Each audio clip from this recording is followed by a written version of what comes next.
Começamos uma série de estudos relacionados à vida impactante. E eu tenho uma esperança, obviamente, enorme com relação ao que vamos ver hoje, mesmo porque a vida da igreja depende, o projeto, o objetivo do Senhor Jesus Cristo para com a igreja, depende mesmo de quando nós decidimos ser impactantes na vida das pessoas. Na verdade, todo mundo, inclusive na vida de outras pessoas que também seguem Jesus, na vida dos nossos familiares, na vida dos nossos amigos, na vida das pessoas que a gente, de alguma maneira, tem um contato no cotidiano. E o nosso, obviamente, a nossa obrigação, o nosso projeto, que é o projeto que Deus nos concedeu, passa a impactar as vidas. A gente, na semana passada, fez uma leitura muito extensa, até desagradável assim, pelo tamanho da leitura, mas muito interessante, respeito à cena, à narrativa, que foi a narrativa de Elias quando enfrentou os profetas de Baal. Só que aquela cena ela começa muito tempo antes. E a gente vai tentar trabalhar a respeito disso, pelo menos caminhar naquela passagem, no 1 Reis capítulo 18. E antes, porém, de irmos diretamente para o que nós temos nessa segunda parte sobre vida impactante, dessa série de sermões, eu queria falar para vocês algo que me impactou essa semana. Na internet tem muito lixo, todo mundo sabe disso. Tem muito lixo. A gente sabe que a internet ela tem muita porcaria, muita imoralidade, muita tranqueiragem, muita coisa que não presta. Estou certo? Verdade. Mas também tem algumas coisas que é tão interessante, tão boa, coisas boas, que valem a pena mesmo a gente dedicar um tempo para dar uma olhada.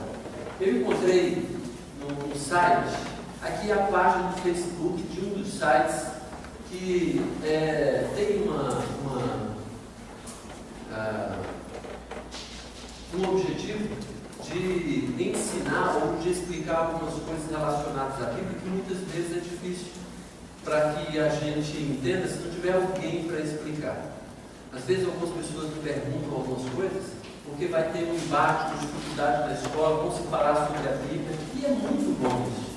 Vai falar sobre criacionismo versus evolução, vai falar sobre dilúvio, né? Como é que pode ter tido um dilúvio universal, para onde foram aquelas águas todas, né? E é claro, há sempre uma resposta sensata, sem haver necessidade de nós, cristãos que buscamos ser genuínos. Existe uma resposta sensata sem a necessidade da gente cometer um suicídio intelectual, que muitos fazem. A igreja evangélica muitas vezes está cheia de gente que comete suicídio intelectual. Fala assim, é por fé que eu creio nisso. Embora muitas coisas sejam por fé mesmo, boa parte das coisas você consegue enxergar com boas respostas que um incrédulo, que não conhece Jesus, também vai ter que se curvar. Muitas coisas mesmo. E Deus não quer que a gente cultue a Ele sem a gente ter boas razões lógicas, inclusive em Romanos 12:1 fala a respeito disso, que a adoração, o louvor, né, o sacrifício vivo que Deus quer que a gente conceda a Ele, tem a ver com um culto que seja racional. Culto racional é um culto lógico. A gente não está cultuando igual os profetas de Baal cultuam um Deus que é um Deus desconhecido, um Deus que foi inventado, um Deus que nem existe, um Deus que não tem lógica. Não tem lógica. A pessoa precisa cometer, como falei, um suicídio intelectual para poder se submeter a um ritual ou coisa parecida. Mas com a igreja de Jesus Cristo não. Eu queria, principalmente você que é jovem, principalmente, os outros não estou falando que estão excluídos, mas você que está num ambiente que as pessoas questionam a sua fé. E é bom que as pessoas questionem a sua fé. A Bíblia diz que nós temos que ter a resposta na ponta da língua, ou pelo menos uma resposta plausível a todo aquele que pergunta a respeito da nossa esperança, da nossa fé. E a gente tem que dar a resposta mesmo. Como a gente não está numa religião, a gente está no cristianismo verdadeiro, nós temos boas respostas. Mas às vezes nos falta, às vezes alguém me liga perguntando, Bisa, por favor, me ajuda. E às vezes o assunto extenso não vai dar para poder externar aquilo que de alguma maneira já estudei, ou de alguma maneira já vi, né, já discuti, já mencionei aqui na igreja. E eu vou apresentar para vocês um atalho para isso. Se quiser me perguntar alguma coisa que eu não estudei mas essa semana eu descobri que fui impactado com um site que se chama Darwinismo, né? Que a princípio você pensa assim, vem coisa errada, vem tranqueiragem aí, evolucionismo, né? Pelo contrário. Se eu não me engano, um rapaz, ele é o autor desse site, que na verdade tem uma página no Facebook, que se chama Darwinismo, que vale a pena você dar uma olhada, principalmente se as pessoas questionam, principalmente no ambiente de faculdade, principalmente em ambientes que as pessoas são questionadoras a respeito de ciência versus Bíblia, ok? Então, você já tem a oportunidade de me procurar, se você tiver interesse. Você já tem a oportunidade de procurar a Fernanda Fernandes, que está bem inteirada sobre esse assunto de evolucionismo versus criacionismo. Mas também você tem a oportunidade de ver esse site, essa página, né, uma fanpage do Facebook, e você vai ter muitas coisas, muitas informações que você pode passar para outras pessoas quando elas te questionarem, mas também para você se alimentar também. Porque algumas coisas que aparecem na Bíblia, você fica pensando assim, puxa vida, né? Como é que eu respondo isso, né? Como é que essa questão tem a ver com, por exemplo, né? A mídia e a escola hoje fala de que não pode se ensinar religião, por exemplo. Não pode doutrinar religiosamente as pessoas nas escolas. Mas o evolucionismo, na verdade, é uma religião.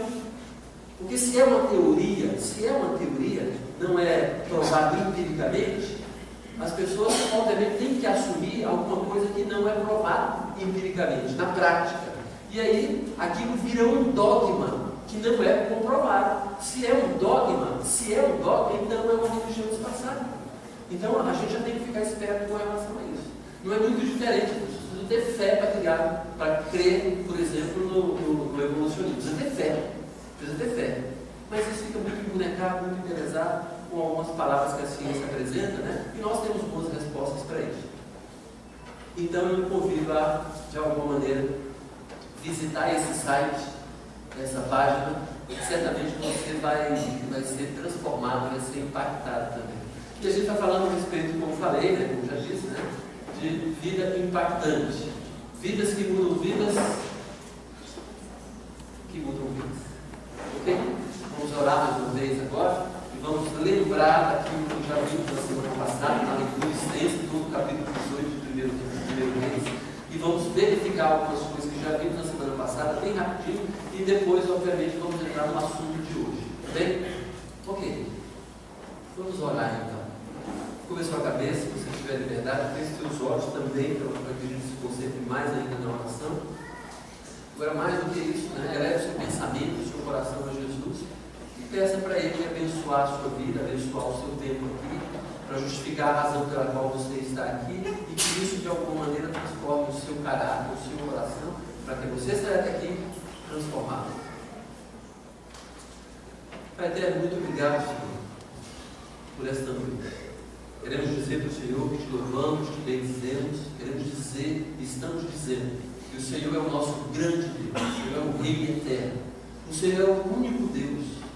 Estamos aqui curvando a nossa vida ao Senhor, dizendo ao Senhor que nós te celebramos, porque só o Senhor é Deus.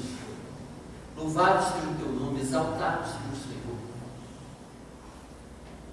Obrigado porque o Senhor nos avisa, nos dá a entender quem é o Senhor, o caráter do Senhor. Obrigado porque o Senhor nos mostra qual é a tua vontade, porque aí podemos te adorar verdadeiramente, sem medo, sem receio. Podemos ter uma vida que corresponda ao teu interesse. O Senhor não é um Deus genioso. O Senhor é um Deus lógico, um Deus sensato, que nos ilumina a mente, que nos dá centenas de razões para adorar o Senhor. Muito obrigado porque o Senhor nos fez assim pensantes, pessoas que questionam. O Senhor quer isso, o Senhor é adorado dessa maneira, já sabemos disso. Queremos te louvar porque o Senhor é um Deus todo-poderoso. Venha sobre nós. nós agora com o Teu Santo Espírito e fale ao nosso coração. Enche-nos com mais do Senhor. Nos faça entender e compreender qual é a Tua vontade para o que vamos ver agora. Que a gente, que todos aqui, fiquemos focados no que o Senhor quer nos falar e transformar a nossa vida com o que teremos hoje à noite. Por favor, Pai, nos abençoe. Esperamos no Senhor, na força do Senhor, no poder do Senhor, na unção do Teu Espírito sobre a nossa vida agora, no nome santo de Jesus Cristo. Amém. Ok. Na semana passada, então, fizemos aquela leitura longa do capítulo 18 de 1 Reis. Você vai poder fazer essa leitura, fazer a leitura agora. Nós vamos fazer uma leitura breve aqui de um pequeno trecho que nós já vimos na semana passada. Mas eu queria recordar a situação da cena que nós estamos vivendo. Acabe era um dos reis de Israel.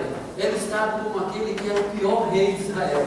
Naquele período, veja só, Elias, que era o profeta do Senhor naquela ocasião, foi convocado por Deus para ir avisar a Acabe que Acabe, além de ter, obviamente, sido idólatra, era idólatra, não só andando no caminho do seu pai, que também era idólatra, dando sequência num estado, num país, né? Ao invés de transferir ou transformar aquele país num país ou num povo que era de Deus, um povo adorador ao Deus vivo, os pais ou os antepassados de Acabe tinham colocado ídolos em Israel para que o povo cultuasse esses ídolos feitos por mãos humanas.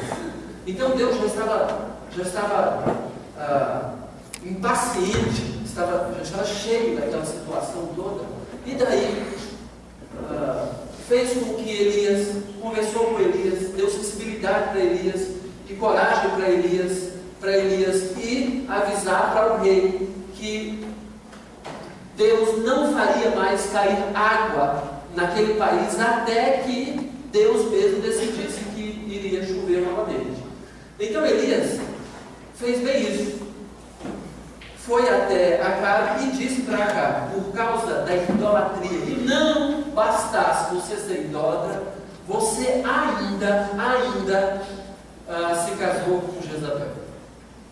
Você fez um péssimo casamento. Você casou com uma pessoa que é pior do que macumbeira.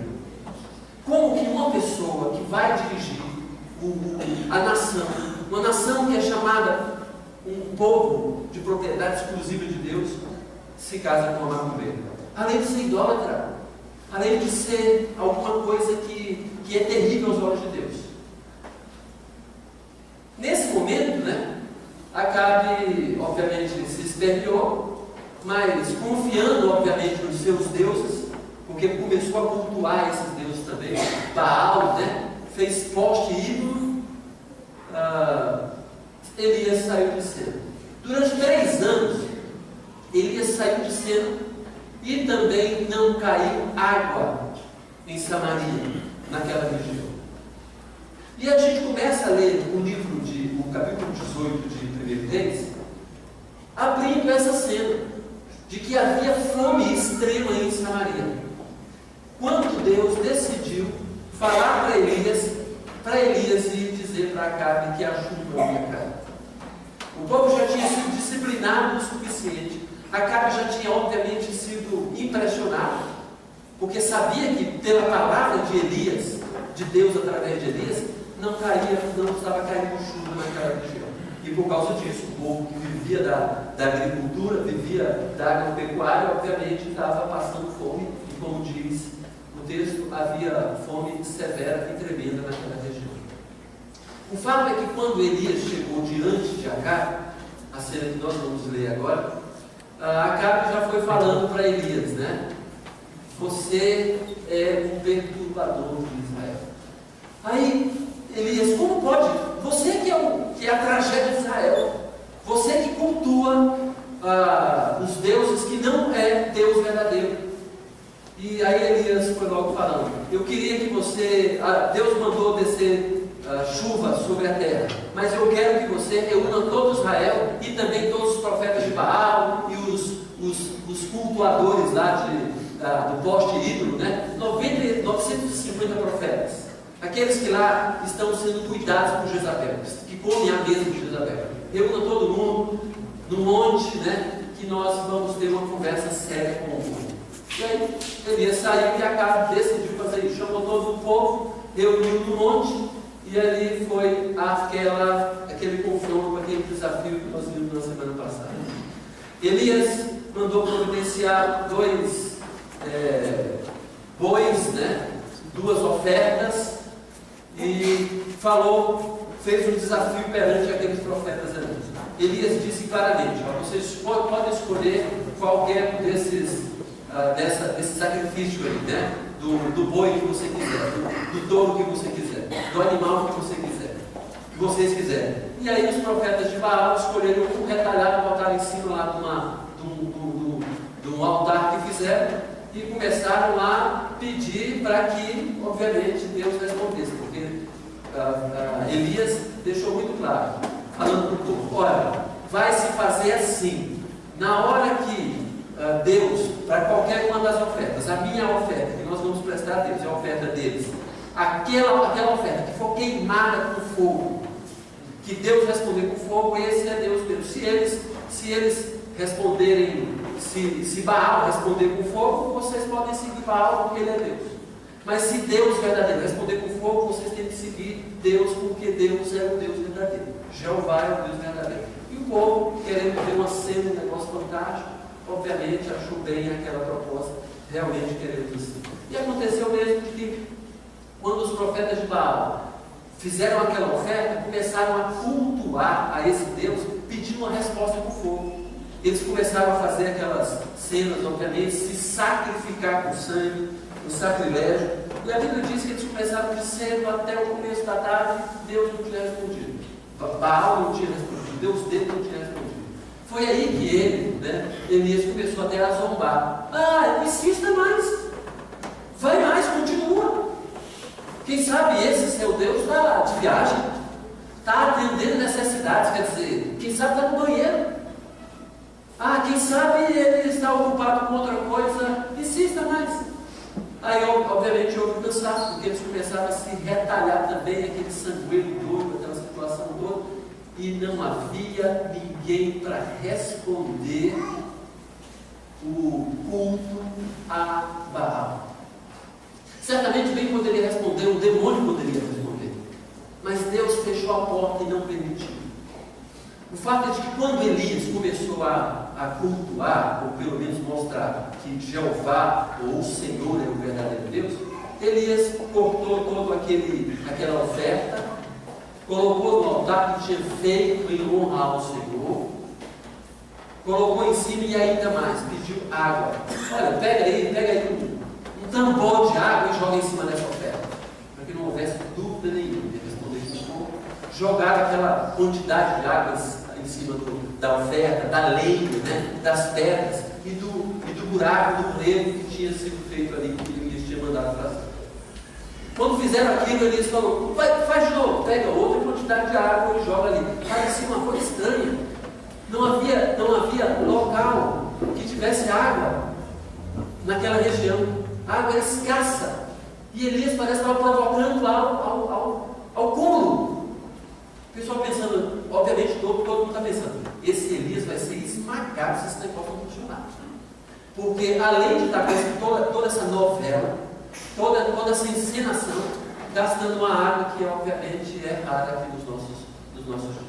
Mas a gente tinha falado, né? Vai chover, ok? E daí, não bastando as duas quantidades de água, 2 tambores de água provavelmente, né? Ele falou: bota um terceiro tambor de água e derrama em cima. Obviamente ficou aquele lambeiro ali ao redor, encheu ele e ficou encharcado de água na oferta ali, no sacrifício. O fato é que, depois que tudo estava encharcado, Elias começou a se voltar para Deus, dizendo: Senhor, para que essas pessoas percebam que só o Senhor é Deus, para que todo mundo se volte ao Senhor, e para que todo mundo perceba que eu estou fazendo tudo isso aqui porque o Senhor me mandou fazer, por favor, Senhor, manda fogo do céu e queime essa oferta. Pá!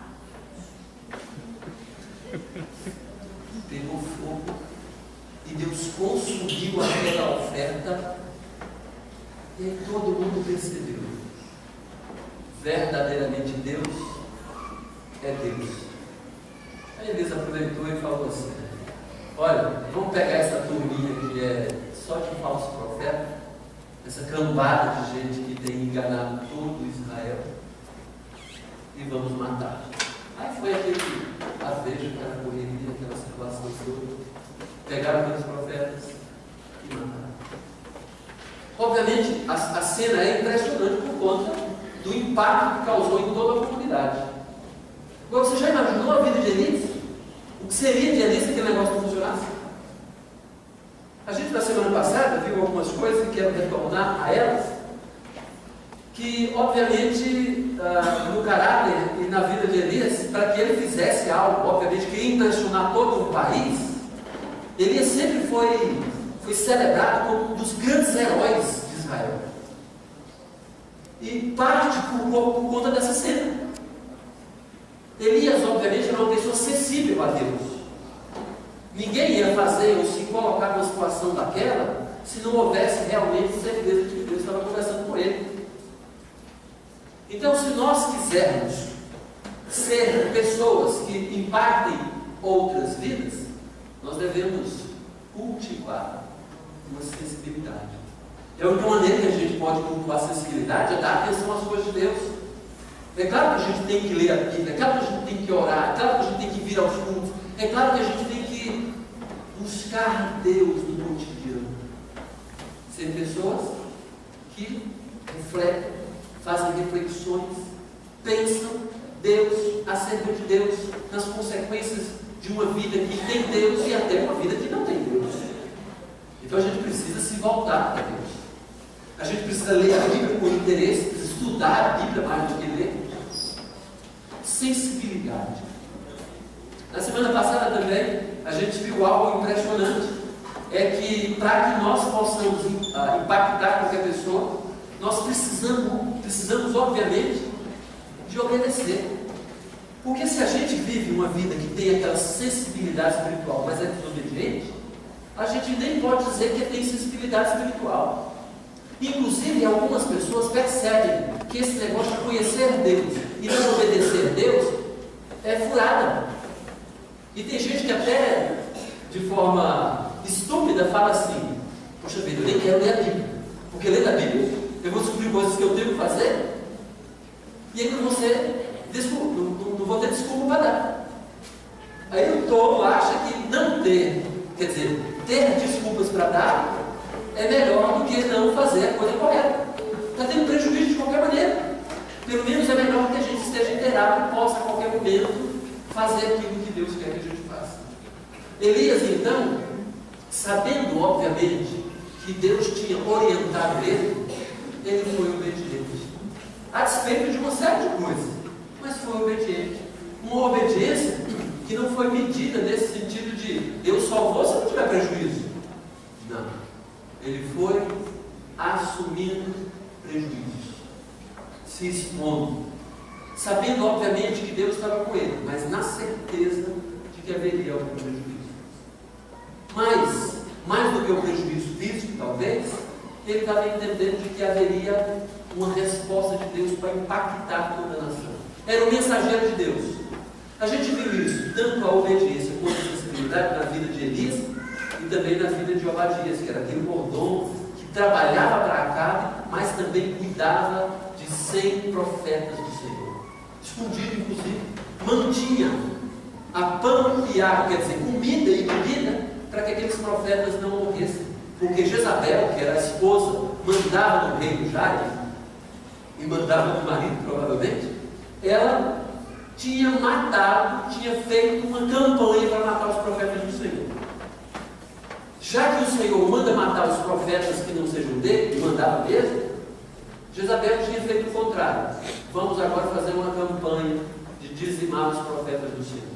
E aí Acabe, porque era obediente, era sensível também, escondeu aqueles profetas do Senhor e alimentava e cuidava daqueles outros. Também correndo o risco da obediência. Porque a qualquer hora Acabe, o seu chefe, inclusive, o rei de Israel, podia descobrir e mandar matar tanto Obadias quanto os profetas do Senhor.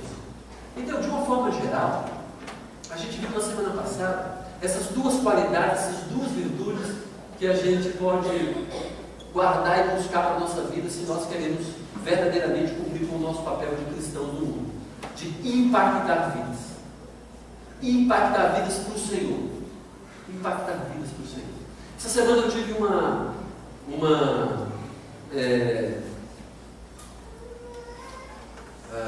surpresa, embora não tão surpresa, mas eu vi uma estatística que foi feita aqui em Brasília.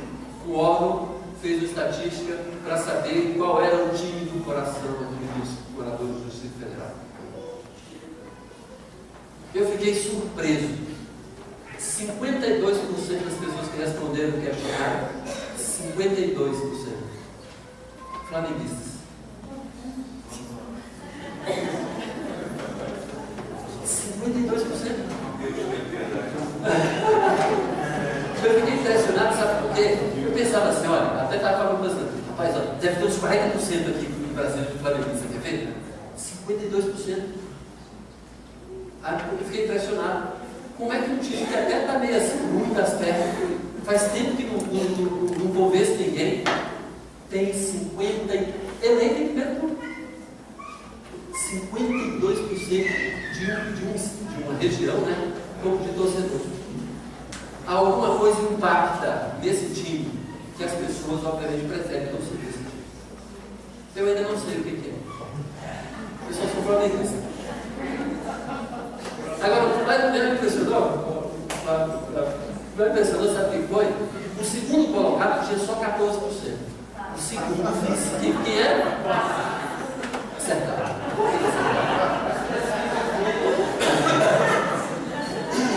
Isso quer dizer o quê? Juntando todos os anos torcidos do dado do Flamengo, porque já sabe disso, né? Mas, gente, é claro, por um lado a gente fica impressionado. Eu fiquei impressionado com um negócio desse. Como? Há alguma coisa, obviamente, que causa um impacto. Talvez até nós, eu fico pensando assim, será que eu, como flamenguista, impacto mais as pessoas que estão torcendo pelo Flamengo do que seguir Jesus? Eu acho que a gente tem que se questionar. Os 52% de flamenguistas.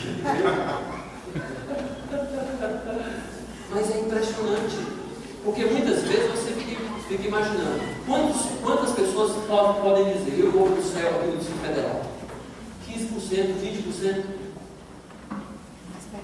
Às vezes a gente mobiliza e impacta mais a vida dos nossos filhos ou da vida de pessoas que estão perto, por causa do nosso time, do que propriamente para seguir Jesus. Ou por outras coisas também, que o nosso coração está ali envolvido. Às vezes a gente faz com que o nosso filho siga a nossa profissão. Siga a nossa profissão. Mas não siga Jesus. E por aí vai. Eu só queria que a gente entendesse que essa questão de vida impactante tem a ver mesmo com a gente focar em Jesus Cristo e obviamente, centrar a nossa vida para a glória do Senhor Jesus Cristo e perceber e fazer alguma coisa para que as pessoas também sigam esse Jesus. Porque Ele quer. Talvez a gente não queira, mas Jesus quer. A obediência diz respeito a gente fazer aquilo que o Senhor Jesus quer. Vamos fazer a leitura juntos? Juntos assim é pouco, não precisa estar em voz alta, tá bom? Vamos fazer a leitura, capítulo 18 de 1 Reis. Você pode abrir a sua Bíblia, pode abrir aí o seu dispositivo móvel, seu smartphone, seu tablet. Capítulo 18, verso 15.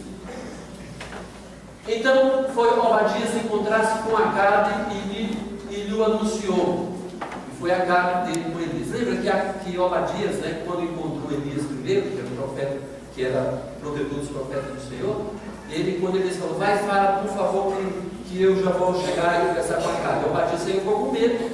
Falou, não vou não, porque vai lá que você vai subir de novo, 3 anos sem aparecer em Samaria, em Israel. Vai lá que Deus, o Espírito, vai te carregar aí, e eu vou chegar lá e falar, olha, Elias está te chamando. E aí de repente você some e eu vou para o saco. No caso, para a cova naquela época. E foi Acabe ter com Elias. Vendo, disse-lhe, presta atenção, Acabe ao ver Elias falou assim: és tu, ó perturbador de Israel? Camarada, impressionante. Chamando Elias de perturbador de Israel, querendo transferir a culpa, como muitas vezes a gente faz. A gente erra em alguma coisa e a gente fica perguntando: quem fez errado? Quem fez errado? Às vezes a gente agride uma pessoa verbalmente, agride uma pessoa e a pessoa: você me ofendeu. Aí a gente fala assim: mas você me ofendeu primeiro. De vítima, a gente se tornou bandido. Ou tantas outras coisas. A gente não quer assumir a culpa, e quando a gente não assume a culpa, não recebe graça para poder não repetir aquela culpa. Às vezes fala assim, né? Senhor, eu estou tão carente. Quando a gente começa a se achar carente, vem pecado no meio. Ah, eu sou tão carente. Aí vem tranquilidade. Vem porcaria. Por quê? A carência a gente coloca como desculpa. Quer transferir o problema. Versículo 18. Respondeu Elias: eu não tenho perturbado a Israel, mas tu e a casa de teu pai, porque deixaste os mandamentos do Senhor e seguiste os Baalins. Olha só, foi bem objetivo. Você e os teus pais, vocês que passaram antes de você, são idólatras. Deixaram os mandamentos do Senhor e seguiram Baal, um Deus falso, um Deus que vive de cultos, de liturgias, que tem a ver, talvez mais próximo que a gente possa entender, é de macumba mesmo. Versículo 19. Agora, pois, manda juntar a mim todo Israel no Monte Carmelo, como também os 450 profetas de Baal e os 400 profetas de Moabite que comem na mesa de Jezabel. Ele vai bem direto. Elias vai bem direto. Olhando para essa cena aqui, eu queria que a gente entendesse algumas das virtudes que a gente percebe, obviamente, que Elias tinha, que a gente também tem que perseguir, porque nós, uma frequência bem no meio aqui que causa esse então, olhando obviamente para a vida de Elias, e nessa cena em particular, eu acredito que a gente tem mais algumas qualidades para a gente cultivar, para que a gente possa causar um impacto, ou o impacto que Deus quer que a gente cause na vida das pessoas que estão ao nosso redor.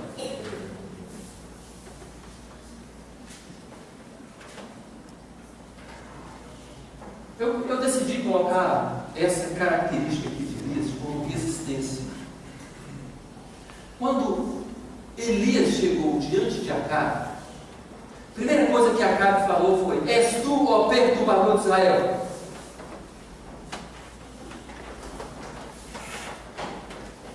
Obviamente, Acabe começou a ofender, ou tentou ofender Elias. O fato é que essa questão de resistência que eu coloquei aqui tem a ver mesmo com de que nós somos feitos e quem nos mandou fazer aquilo que deveria ser feito.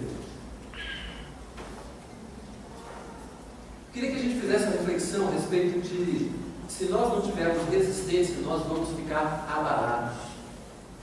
Na verdade, o impacto, aquela figura que a gente colocou, que eu coloquei ali na primeira falando a respeito de vida impactante, é uma pedra, na verdade uma bola de aço, sei lá o que é aquilo, que é uma pedra demolidora.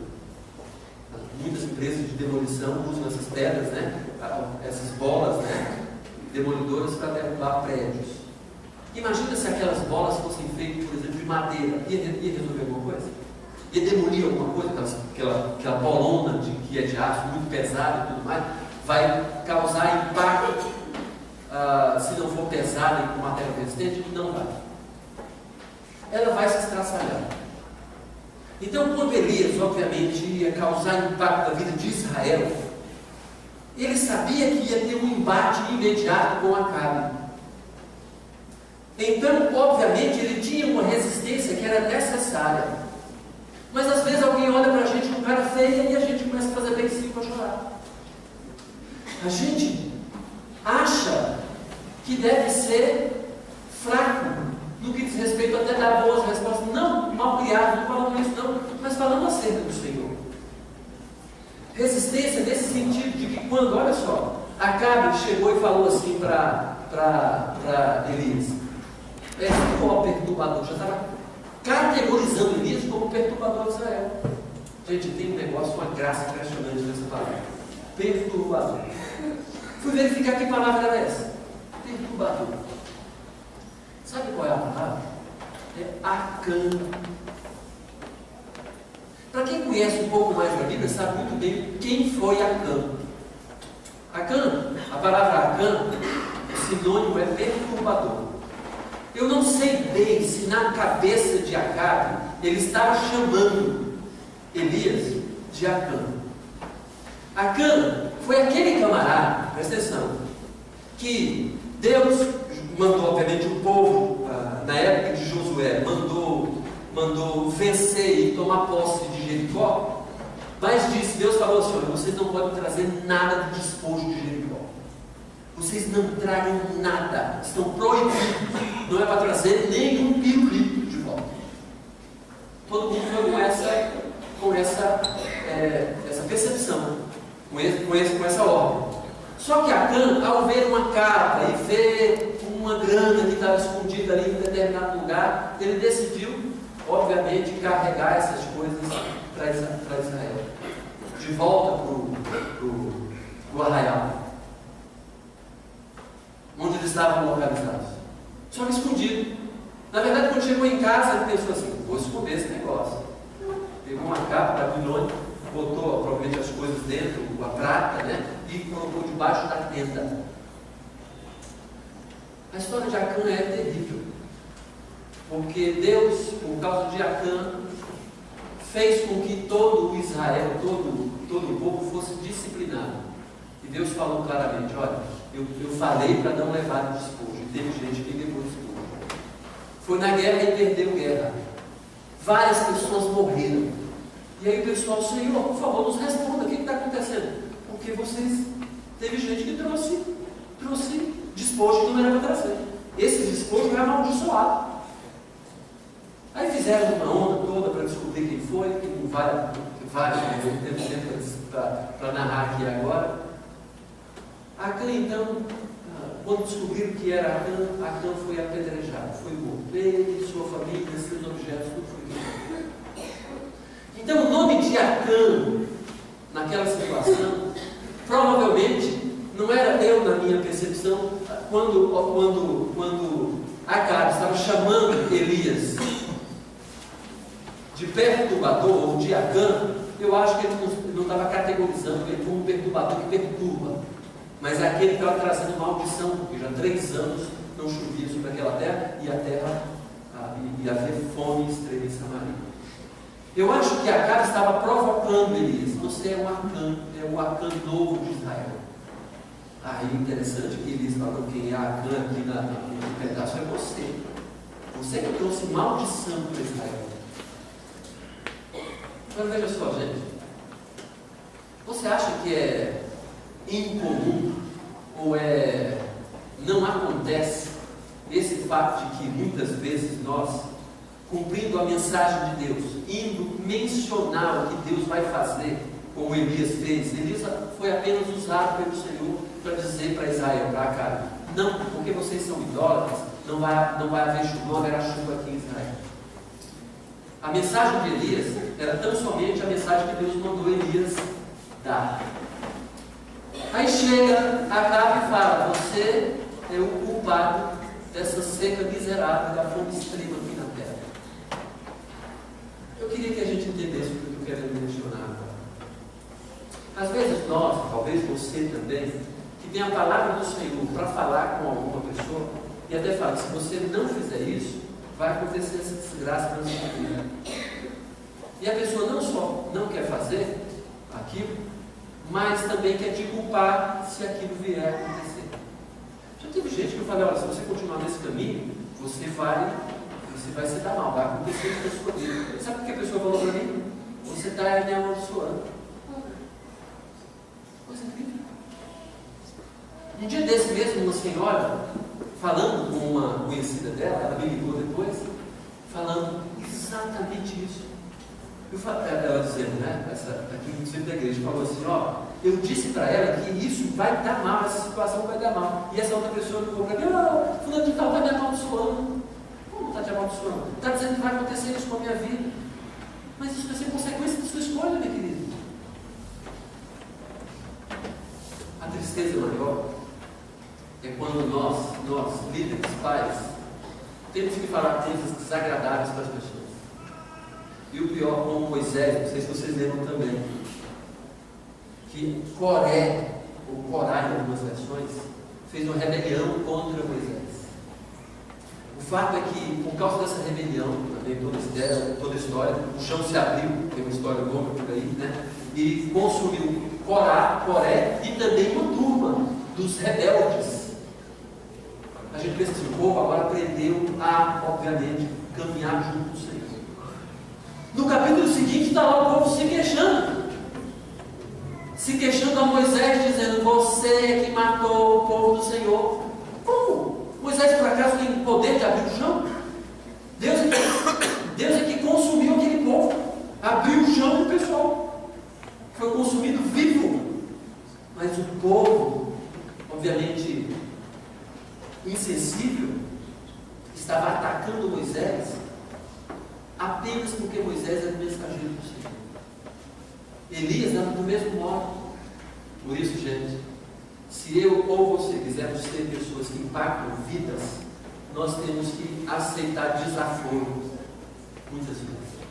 A gente vai ter que ouvir muitas vezes aquelas palavras que são desagradáveis simplesmente porque a gente está falando a verdade. Você vai ser criticado, você vai ser afrontado, você vai ser ofendido.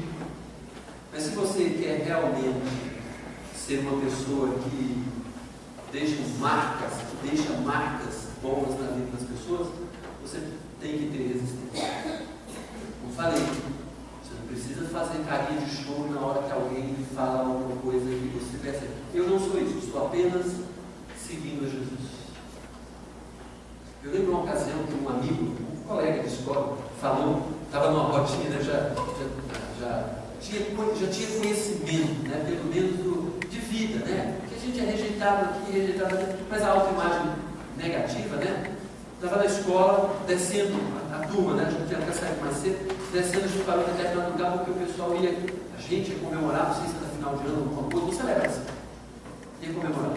Aí o camarada que decidiu organizar isso, né, e ele falou assim, olha, a gente pode comemorar, a gente pode, aí começou a elaborar, fazer alguma coisa assim, e nós vamos fazer isso, nós mesmos, e a gente não vai deixar ninguém mais entrar. Aí tinha uma turminha ali, né, só que ele não estava falando para todo mundo, e foi falando assim, a gente vai, você, chegou em mim e outro, ele falou, vocês não vão.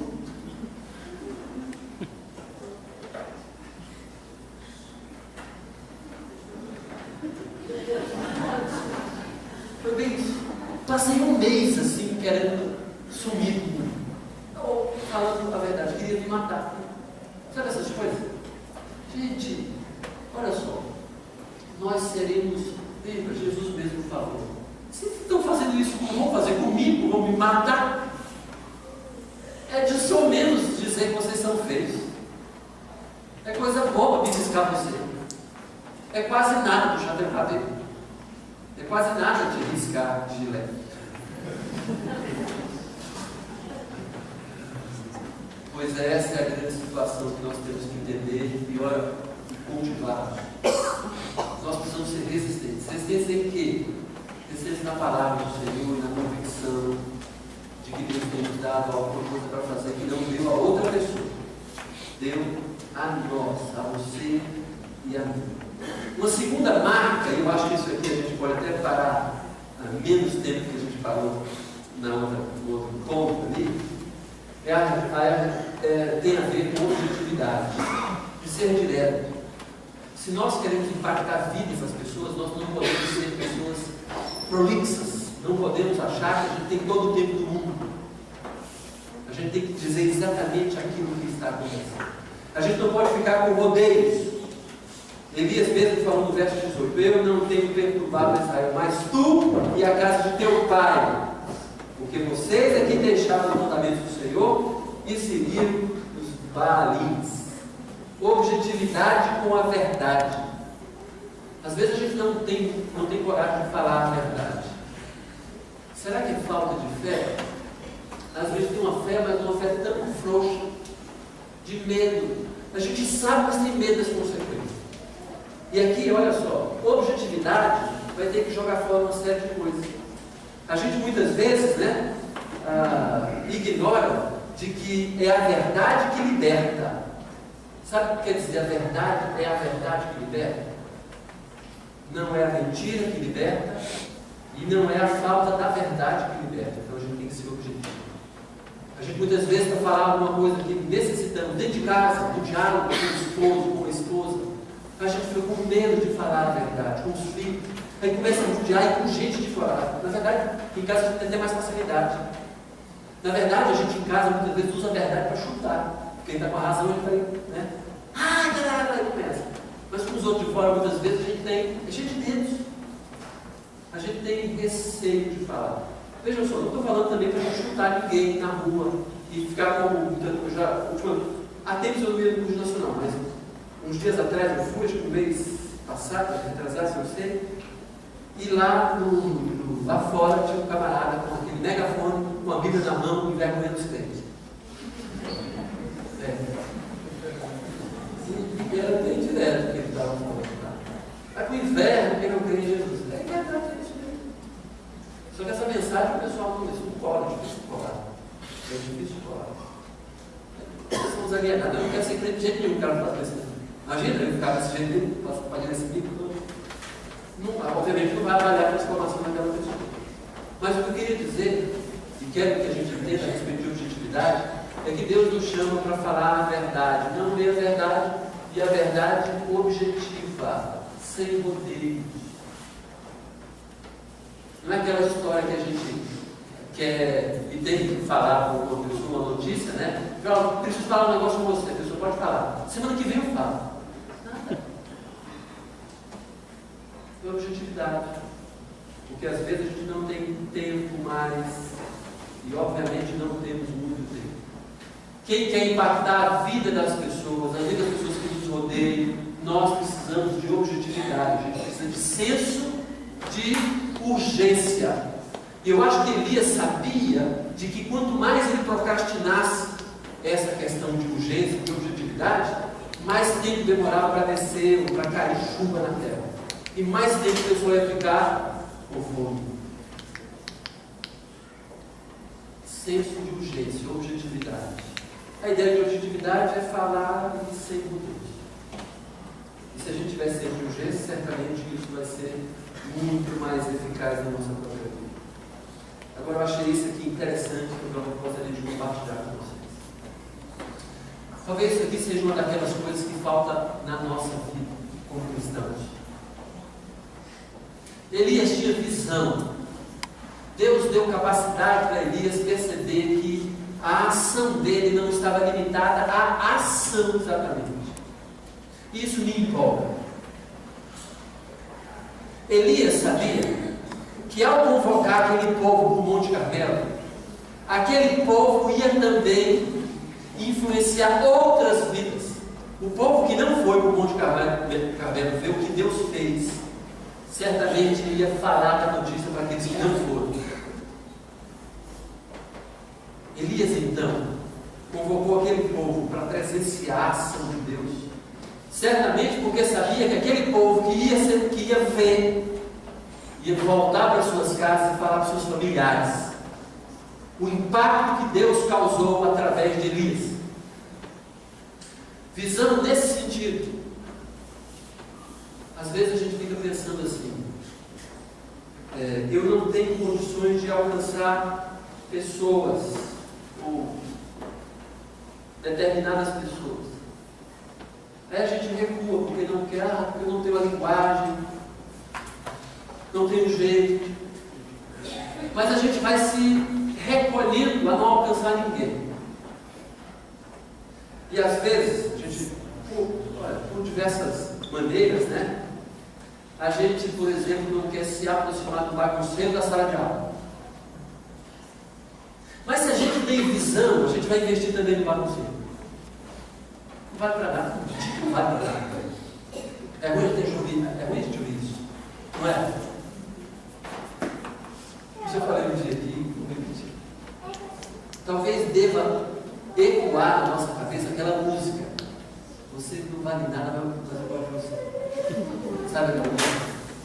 Que a gente sem querer, é isso que fala a música. Você não vale nada, mas eu gosto de você. A gente não escuta isso, por que é não? Vai passando por aí essa música, passada. Mas é bem isso, gente. Deus nos ama, apesar da gente. Não fique imaginando que você é alguma coisa, a última bolacha de biscoito, ou coisa melhor. Nós não somos. Deus nos resgatou. Nós somos pecadores, nós não apenas pecamos. A Bíblia nos categoriza como o que nós fazemos como trapo de imundície. Trapo de imundície, além de estragar, fede. É esse jeito. Mas Deus nos amou desse jeito. Nos resgatou desse jeito. E a gente fica assim, não quero me aproximar do bagunceiro, do drogado, Por quê? Mas se a gente tiver visão, a gente pensa assim, né? Mas no dia que eu alcançar aqui o bagunceiro na sala, metade da sala vai ser alcançada por nós.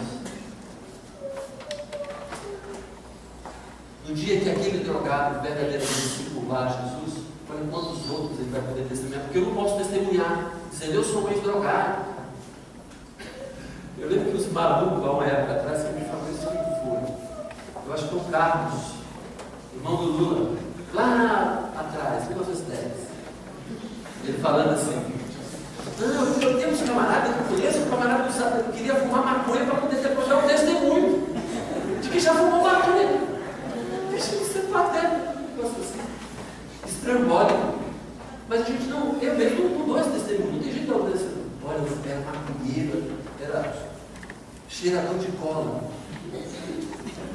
Tudo bem? Era pedreiro, né? Pedreiro, o pessoal que usa pedra, né? Uma praga.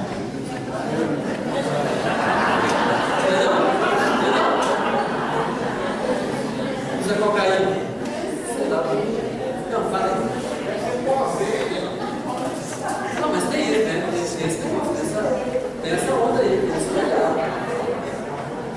Gente, o fato é que se tivermos visão, olhar como Jesus olhava, porque Jesus ele chamou para si gente que não prestava como nós. Jesus chamou para perto de si analfabetos, provavelmente. Jesus chamou para si encrenqueiro, porque ele tinha a visão de alcançar o planeta, alcançar o mundo. E Deus, obviamente, um dia nos alcançou. E a gente vai ter que parar essa visão aqui. Elias certamente ficou imaginando como que poderia ser quando todo Israel se voltasse para o Senhor. Contemplava o além. Às vezes a gente não tem visão nem. Sabe aquela história, né, de que a sua vida hoje diz quem você será amanhã? Eu já vi isso numa revista, alguma coisa falando sobre alimentação. Mas isso vale para tanta coisa. Isso vale para tanta coisa. Às vezes a gente não quer nem saber do amanhã. Mas a gente não só tem que pensar no amanhã, embora trabalhando hoje, principalmente no alcance. Hoje eu estou fazendo isso. Quantas vezes você na escola já se perguntou: para que eu estou estudando essa porcaria? Por que eu estou estudando isso? Aí lá na frente vai fazer um concurso. Por que eu estudei? Não é assim? Por que eu me dediquei? Por que eu me dediquei naquela hora lá para aprender aquelas coisas todas? E depois já está tantas outras ocupações e tudo mais. Outras tantas coisas. O fato é que a gente também, quando estamos um pouco mais maduros, ou pelo menos experientes, a gente não consegue olhar para frente, a gente tem as mesmas questões. Por isso que uma pessoa de 80 anos olha assim para a gente, né? Olha para o Lula e fala, quem me dera ter 40 anos igual o Lula. 50 anos. Mais ou menos. E a gente pensa assim, com 40. Se eu tivesse 30.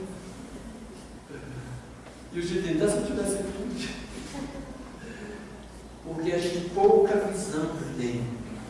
Porque a gente tem dificuldade de imaginar, olha, eu preciso fazer alguma coisa hoje para daqui a 10 anos não me arrepender de ter usado dessa maneira a minha vida. Elias tinha visão também a respeito disso. Porque quando a gente olha essas qualidades e virtudes de Elias, a gente tem que se questionar. Será que eu não tenho que cultivar também visão? Tenho que cultivar visão. Essa questão, tudo que tem a ver com consequências. Se eu alcanço essa pessoa, se eu alcanço o líder, se eu alcanço o chefe, se eu alcanço um pai de família, se eu alcanço, certamente haverá uma repercussão. Embora, se eu alcanço uma criança também, se eu alcanço o bebum também, certamente, mas eu tenho que vislumbrar, porque aí na hora que eu alcançar e falar de Jesus para qualquer pessoa, eu já digo, você agora tem um papel e alcança pessoas que eu não posso alcançar. E geralmente eu tenho tentado fazer isso. Ao falar de Jesus para a pessoa, logo depois eu já falo, olha, agora imagina quem você vai poder alcançar. Lembra dos teus amigos, faz a listinha. Porque depois a gente entra nesse bom vivão de igreja, que é bom, é divertido, é legal, mas às vezes é um entrave para a gente alcançar outras pessoas. Porque a gente vai achar que vida cristã só está na igreja, naquele grupo que a gente formou de pessoas que a gente confia, de pessoas que nos ajudam. Mas Deus não quer isso. Deus quer que a gente se envolva mais, que a gente alcance, que a gente se alimente na família espiritual, na igreja, mas que a gente viva igreja fora da igreja, procurando alcançar aqueles que não têm igreja, alcançar aqueles que não foram alcançados por Jesus ainda.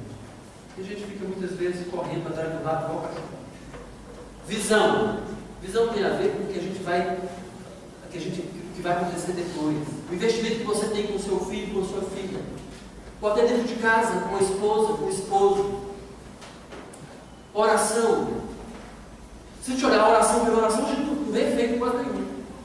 Mas Deus vai fazer acontecer as coisas. É que a gente não pega naquela hora. Porque muitas vezes a gente gosta de fazer as coisas com consequências imediatas. Não é assim? É assim. Aquilo que demora mais tempo, que de alguma maneira demanda um pouco mais de cuidado, a gente começa a descartar. Visão. Vislumbrar aquilo que ainda não existe. Cultivar a capacidade de enxergar igual Jesus enxerga, por entre as coisas, enxergando o fim, os objetivos, enxergando o depois, enxergando o além, enxergando as consequências. Elias então demonstrou essas qualidades. A gente viu aqui na vida de Elias essas qualidades. Eu gosto que a gente pedisse a Deus em oração agora,